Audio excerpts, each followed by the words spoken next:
You wake up and already feel lighter in the wrong way, as if something invisible is siphoning off your warmth, your clarity, your appetite for life. It's not a single villain that steals your energy. It's a whole choreography of small betrayals, habits, relationships, beliefs, and subtle physiological patterns that together turn vitality into vapor. To stop leaking, you first have to see where the holes are. This is not a forensic checklist with neat headings. It's a listening, a slow unpeeling of how ordinary life quietly hollowed you out.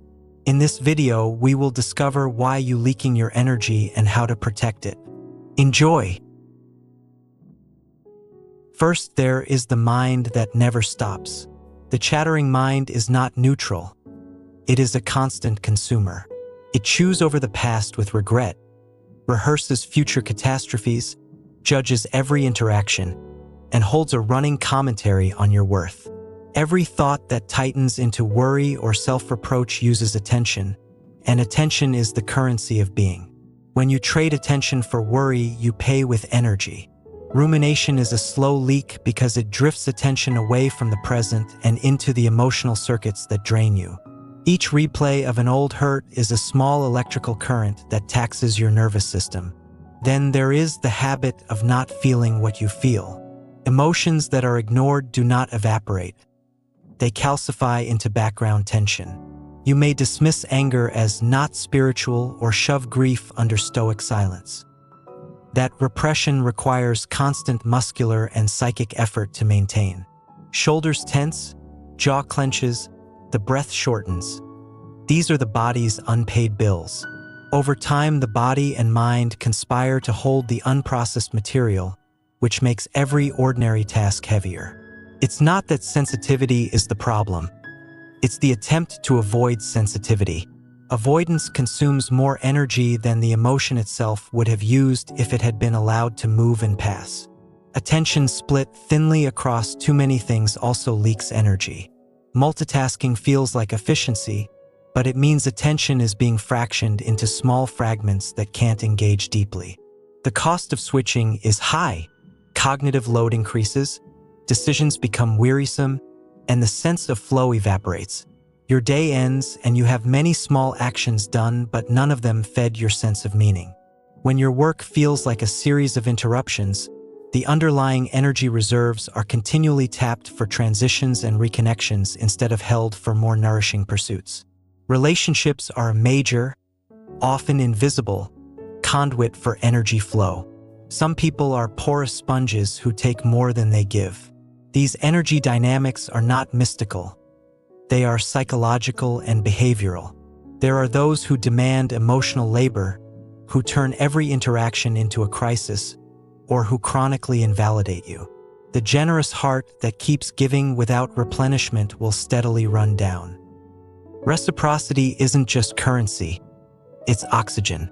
If you are constantly counseling, calming, fixing, or performing for others in order to earn love or avoid conflict, you are converting your life force into someone else's relief. Technology and the glow screen culture are modern siphons.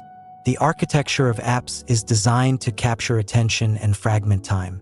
Alerts, feeds, endless scroll.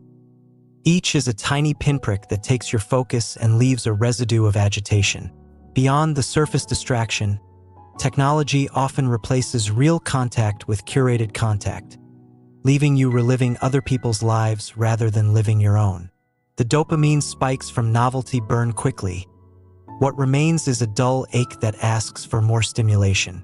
Over time, the nervous system learns to expect constant interruption and recalibrates to a lower baseline of contentment. Perfectionism and the fear that you are never enough are powerful leak points. When your inner standard is unattainably high, you expend the nervous energy of vigilance and correction. Perfectionism disguises itself as responsibility, but its cost is relentless self-scrutiny and an inability to rest. Deferred satisfaction becomes a permanent state. You are always preparing, always refining, always postponing peace until some imagined future when you are finally ready. That postponement itself is draining. A life without meaningful boundaries will turn you into a conduit. saying yes because you want to be liked, or because saying no feels guilty hands your reserves to the world. Boundaries are not cold mechanics. They are the architecture of interior wholeness. Without them, your time and attention become communal resources. Small compromises here and there, staying late, taking on extra work, smoothing over someone's storm, accumulate into chronic depletion. The inner boundary that protects your energy is as important as the outer locks that protect your possessions. Sleep and nutrition are often treated separately from spiritual language, but few leaks are more literal than poor restoration. Chronic sleep restriction taxes the prefrontal cortex that governs regulation, making emotions feel more volatile and decisions harder. Eating in a way that constantly spikes and crashes blood sugar produces a roller coaster of energy and irritability. Hydration, movement, and the rhythms of rest are the baseline infrastructure of vitality. When these are neglected, everything else, attention, mood, resilience, becomes brittle. Then there is the slow drain of unresolved meaninglessness. When the labor of your life does not connect to a sense of purpose, work becomes friction, not fuel. You can be busy and empty. The rituals and routines of survival, commute, chores, meetings, take more energy when they are performed as obligation rather than as offerings. Humans are pattern-seeking beings. Without a tether to meaning, even small tasks require an extra mental push. Purpose gives direction to energy. Without it, energy dissipates like steam. Fear of loss and clinging to control leak energy through constant planning, contingency stacking, and the refusal to surrender small outcomes. Control is a tense posture. It costs muscular and mental effort. The mind that is always calculating risk, trying to safeguard against every possible calamity, cannot rest. Surrender does not mean passivity. It simply means not wasting fuel on every conceivable future. The practice of letting go conserves energy because it releases the tightness that accompanies trying to force life into fixed forms. The culture of comparison is a stealthy thief. Social media shows edited versions of other people's lives, and the mirror it creates is warped. Measuring your backstage against someone else's highlight reel invites chronic lack. A feeling that you're always behind, always smaller, always missing something.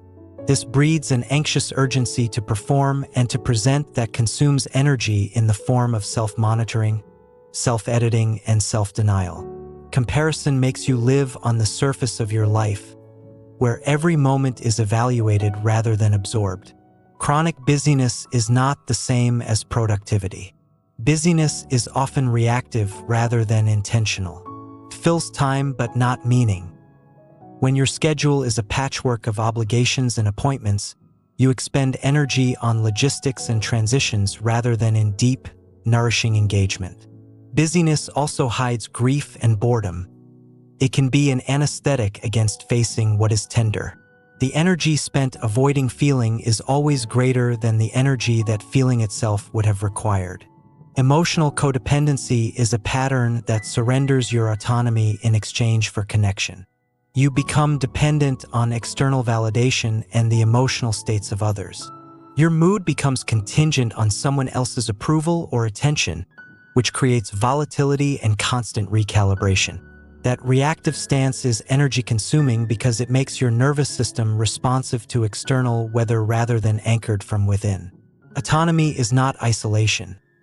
It is a stable inner temperature that does not extinguish with every passing cloud. Over-identification with roles also drains. When you believe you are only your job, your parenthood, your title, or your social identity, any threat to that role feels like an existential crisis. You labor to maintain an image or to fulfill expectations at the cost of your own needs. Role identification narrows the field of experience, and living in a narrow channel amplifies friction. A life lived as many roles, each held lightly and engaged with purpose, preserves energy far better than a life rigidly clinging to a single label. Chronic low-level anxiety and the habituation to stress are physical leaks. The body's stress response is adaptive when transient, but when it becomes the baseline, it eats away at reserves. Adrenal fatigue is not an evocative metaphor only. It is a plausible physiological response to long-term demands. When cortisol and adrenaline are continuously elevated, digestion suffers, sleep frays, and the immune system recalibrates to a state of tension. The nervous system in fight or flight is not designed for prolonged habitation. Rest, containment, and safe soothing are essential repairs. Perpetual doing without intervals of being creates an imbalance. The practice of being, of presence, embodied attention, and simple rest replenishes in ways doing never can. We live in an ethic that valorizes productivity and achievement, but the soul is not an engine. Weeks of output without intentional input of stillness result in a slow attrition of creativity and joy. The art of doing less is not laziness. It is strategic restoration.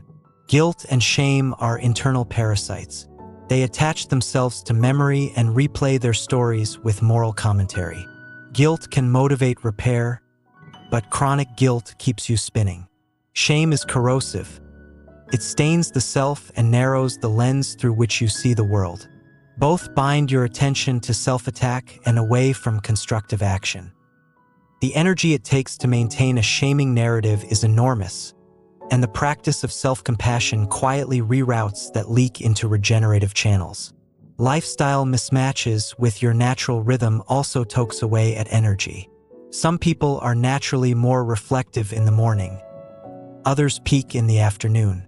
When your schedule insists on a mismatch, you run on a borrowed tempo that requires more effort for the same output.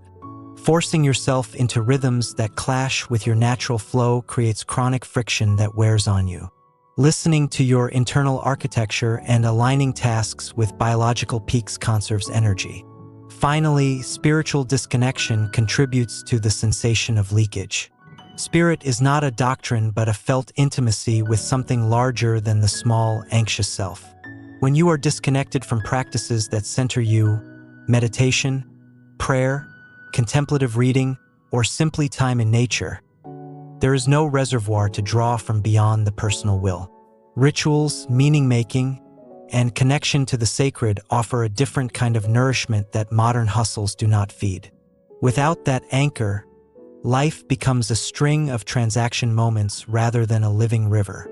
Recognizing these patterns is the first act of reclamation. Seeing the leaks does not mean forcing yourself to be perfect. It means tending to the places where attention is lost and learning to steward attention as you would any valuable resource. Small changes compound. A pocket of true rest, a clearer boundary, a little more presence in conversation, the relief of one honest admission to a friend. The work is not dramatic. It is faithful and steady.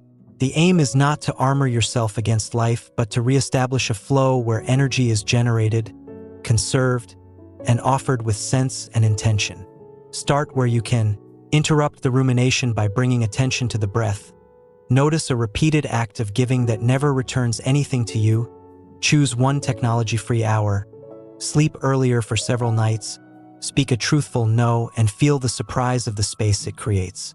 Tend to your body with food that steadies and movement that opens. Meet your emotions with curiosity rather than shame, and let them pass through with ritual or witness. Practice small Sabbaths of being. Clear one tiny boundary and feel how much psychic air that one action produces. These are not magic fixes but habits that, stacked over time, seal the little holes and slow the drain. Energy is not an abstraction. It is the felt quality of living. It is knotted into breath, attention, relationship, meaning, and rest. Leaks are not moral failures, they are invitations. If you begin to tend them with patience and skill, you will find that the world becomes richer not because everything changes, but because you are no longer constantly losing yourself. You will have more warmth to offer, more clarity to act, and a steadier center from which to meet life's demands.